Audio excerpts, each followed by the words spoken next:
মঙ্গলবার কলকাতা হাইকোর্টের নির্দেশের ওপর আপাতত স্থগিতাদেশ দিয়ে সুপ্রিম কোর্টের প্রধান বিচারপতি ডিওয়াই চন্দ্রচূড়ের ডিভিশন বেঞ্চ স্পষ্ট জানিয়ে দিল, যদি যোগ্য অযোগ্য আলাদা করা সম্ভব হয় তাহলে গোটা প্যানেল বাতিল করা অন্যায্য হবে। প্রশ্ন হলো, এসএসসি কি যোগ্য অযোগ্য আলাদা করতে পারবে?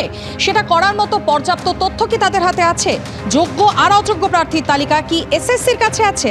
মঙ্গলবার এসএসসির তরফে সুপ্রিম কোর্টে মৌখিকভাবে জানানো হয়, যাদের চাকরি বাতিল হয়েছে তার মধ্যে 19,000 যোগ্য। সুপ্রিম কোর্টের প্রধান বিচারপতি ডিওয়াই চন্দ্রচূড় এসএসসির আইনজীবীকে প্রশ্ন করেন, যোগ্য এবং অযোগ্য চাকরি প্রার্থীকে আলাদা করা সম্ভব? এটা করার মতো কোনো তথ্য নথি কি আছে? উত্তরে এসএসসির আইনজীবী জানান, সিবিআই এর বাজেয়াপ্ত করা ডিজিটাল ডেটা দেখতে দেওয়া হলে যোগ্য অযোগ্যদের আলাদা করা সম্ভব হবে। আন্দোলনকারী চাকরি প্রার্থীদের অনেকেই তখন প্রশ্ন তুলছেন, এতদিন ধরে হাইকোর্টে মামলা চলাকালীন এই কথা কেন বলেনি এসএসসি? তাহলে তো যোগ্য চাকরি প্রার্থীদের রাস্তায় বসতে হতো না। এই রাজ্যের মুখ্যমন্ত্রী তো শেষ পর্যন্ত সংবিধানকে শপথ নিয়েই মুখ্যমন্ত্রী হয়েছেন। তিনি বিলক্ষণ বোঝেন সুপ্রিম কোর্টে চালাকি করলে যে চালাকিটা কলকাতা হাইকোর্টে করেছিল এসএসসি এবং এই সরকার, সুপ্রিম কোর্টে সেই একই কাজ করলে তার যে চেয়ার থাকবে না, মন্ত্রীদের যে চেয়ার থাকবে না, সেটা মুখ্যমন্ত্রী ভালো বুঝেছেন। সেজন্য এসএসসি এই বিরাট সংখ্যক দুর্নীতির কথা, সেগ্রিগেশন তথ্য প্রকাশ করেছে। আর এই বিষয় নিয়ে ইতিমধ্যেই শুরু হয়ে গিয়েছে রাজনৈতিক তরজা। কার কি প্রতিক্রিয়া শোনাবো আপনাদের। যারা যোগ্য নয় সেই অযোগ্যদের 8 লাখ 10 লাখ টাকার বিনিময়ে চাকরি দিয়েছে, আজকে ধরা পড়ে গেছে।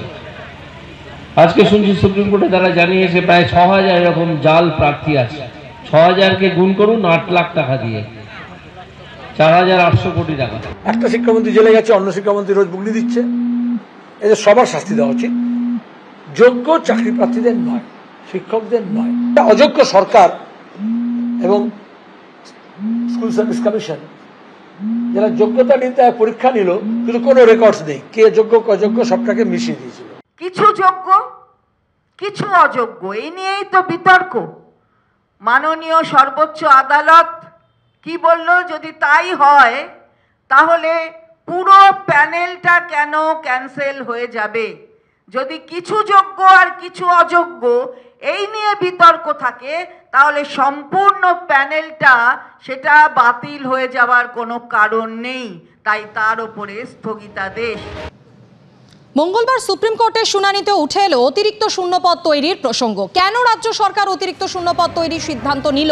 2016 সালের নিয়োগ প্রক্রিয়ায় অতিরিক্ত শূন্যপদ 2022-এ এসে কেন তৈরি করতে হলো? এই সমস্ত প্রশ্ন গতকাল উঠেছে সুপ্রিম কোর্টে।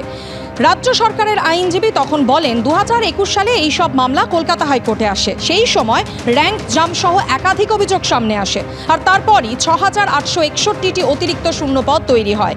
হাইকোর্টকে এই বিষয়ে অবগত করা হয়েছিল। সর্বোচ্চ আদালত জানিয়ে দিয়েছে, এই নিয়ে তদন্ত চালিয়ে যেতে পারবে কেন্দ্রীয় এজেন্সি সিবিআই, তবে কোনো কড়া পদক্ষেপ নিতে পারবে না।